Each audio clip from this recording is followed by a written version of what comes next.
Alright, welcome back to another episode of How to Win at Fortnite.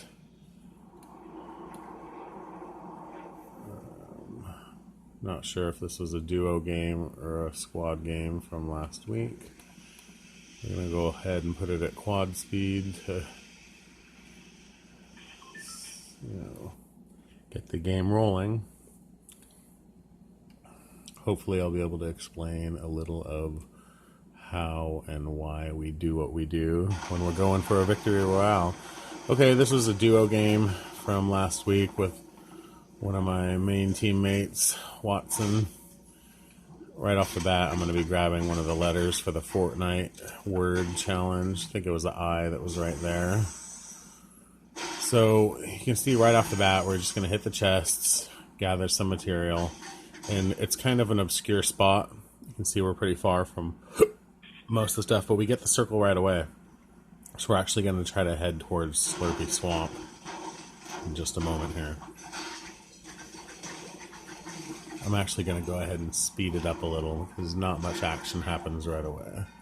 So 1 second, please bear with me.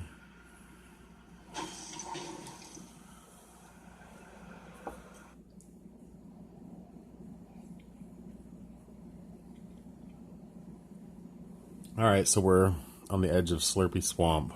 We go for a supply drop right away. We're gathering plenty of rock. Sometimes it's a little slower to gather if it's rock wall or other things. And we want to have enough in case we have an opportunity to upgrade. So we're about to get the supply drop. And then immediately we're going to head back up to the north. We just want to gravitate towards the center of the circle because we want to have as much time as we can to continue to gather and strategize, etc.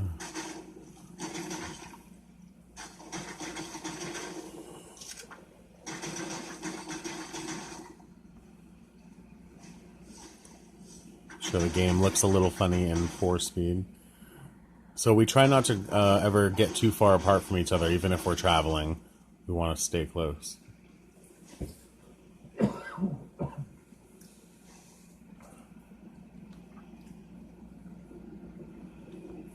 So it turns out there was a squad at this little factory building over here.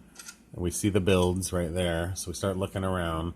But we want to go ahead and go in anyways. We're not worried about having to fight, even though we like to creep around and use surprise as much as possible. We soon realize the place is deserted, even though we just missed them by a moment. We're already making purchases or upgrades, basically. It's like a purchase. And I immediately send him over to get the metal fence in the corner, knowing I'm going to get some of this wall. I don't want to break any of the wall all the way, which turns out to be advantageous in just a moment, as you're going to see.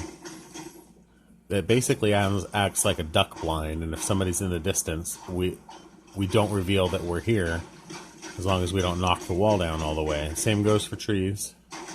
And you're going to see how this helps us in a moment. So now that we're sure we have most of the metal and a little extra brick, we're just going to swing around, giving the place the once over, and we're going to head back to the upgrader. These little log holders only give you a brick. Looks like they could be metal.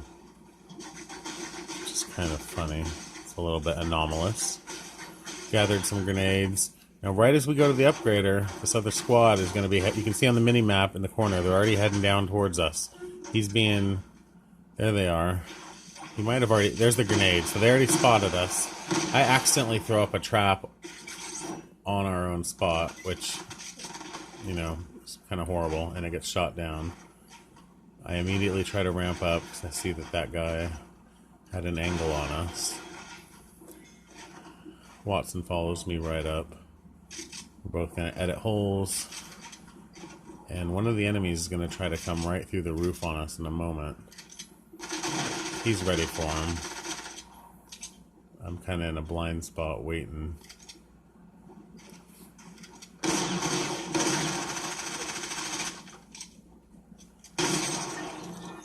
The other guy's in the window here. I see him right there. Barely hit him for 24 a couple times. I think he knew that the wall was going to get diced, so he went ahead and ran in, even though he probably wasn't ready.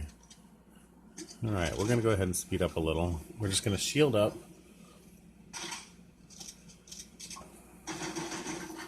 Can't remember if we make any more purchases, but there's nothing wrong with gathering more material. Who's making a purchase? Can't remember if I do. Yep, I got some brick from him. We go ahead and pool resources all the time to make sure we get more powerful weapons. Not sure why we went up here. I had to check for more loot. Alright, now we're just kind of spinning around. As you can see from the mini-map, we're spinning towards the closest, the slower edge of the storm, and gravitating towards the next spot where we can hopefully not have to fight immediately. Still gathering materials.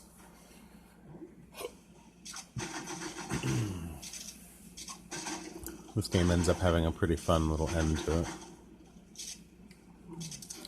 So we're still right up against the edge of the storm. It's slow moving, so we're not worried. And we're going to use that to our advantage. Staying beneath the hill. We don't even want to be spotted. We already think that this structure is unoccupied because it has an opening.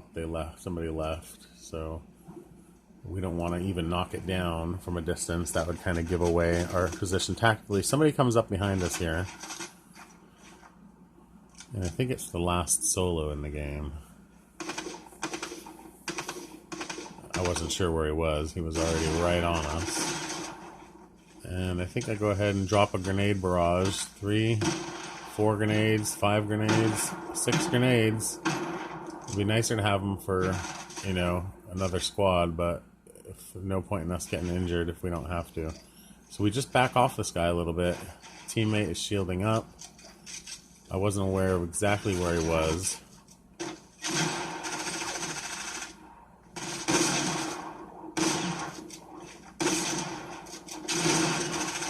I think his own edit allowed me to get off a little shot before I got him with a jump shot. So I'm going to go ahead and drink a mini also. I don't know if anybody could be trying to third party us before I even go to get him up, just in case.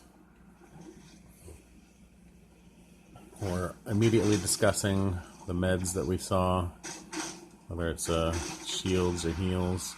I'm willing to take a little bit of storm damage to make sure I get all the materials I need. And we weren't seen, I don't think, heading to this bush, so I'm able to take a med kit with impunity. As long as we hear them fighting, we know we have the advantage. So the center team just finished off a solo. I think they're still finishing them. And we want to go ahead and we're going to run off to the final storm circle, or it's going to just shrink in on itself. Again, we stay low, try to not make any line of sight available for our opponents. And I decide to just build a structure behind the bush even, that they can't see, and then kind of use it as a reinforced base. Probably could have put down some more stuff behind it. And it's basically something we can fight from behind. But of course, we're going to want to build up right away.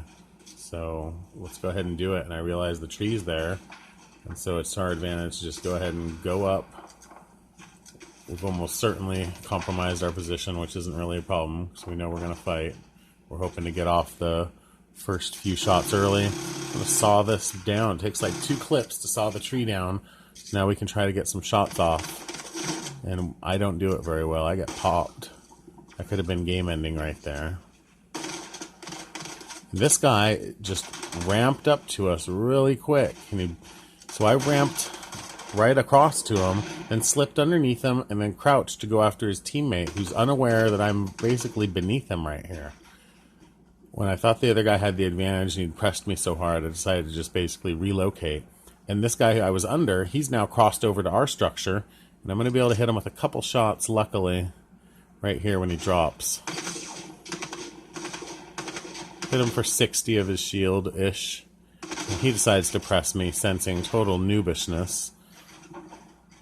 But I'm able to get the better of him here, just by spamming out a nice little erratic platform of builds. I'm nearly dead. Lock myself in. And he's just going to push it but he pushes a little too hard. He probably had me really against the ropes, but that was like 118 hit. And his teammate, he was telling his teammate, obviously, that I am basically dead, but I'm able, I think, to get enough heal in me to continue the battle a little bit while Watson's dealing with him on the outside. Just trying to buy us time, hopefully. I'm pretty sure I probably told him, just let me get some stuff going. No more heals, so I'm good for about a shot, so I'll be done. Not a very powerful shot at that.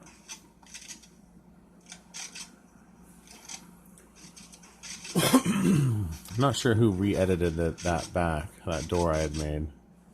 Might have been Watson. I just smashed through, so we're together.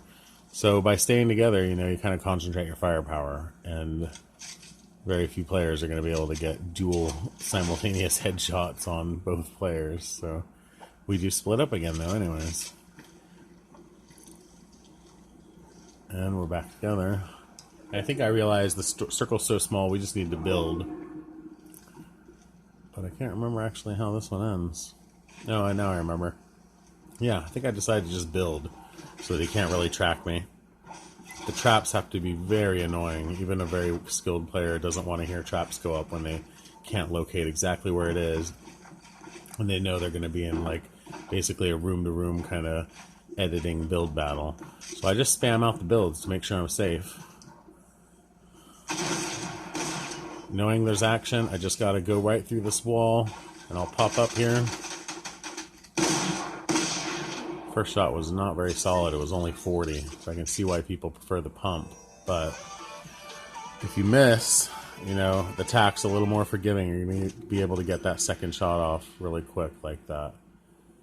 And that was a fairly adequate, I would hope, Victory Royale.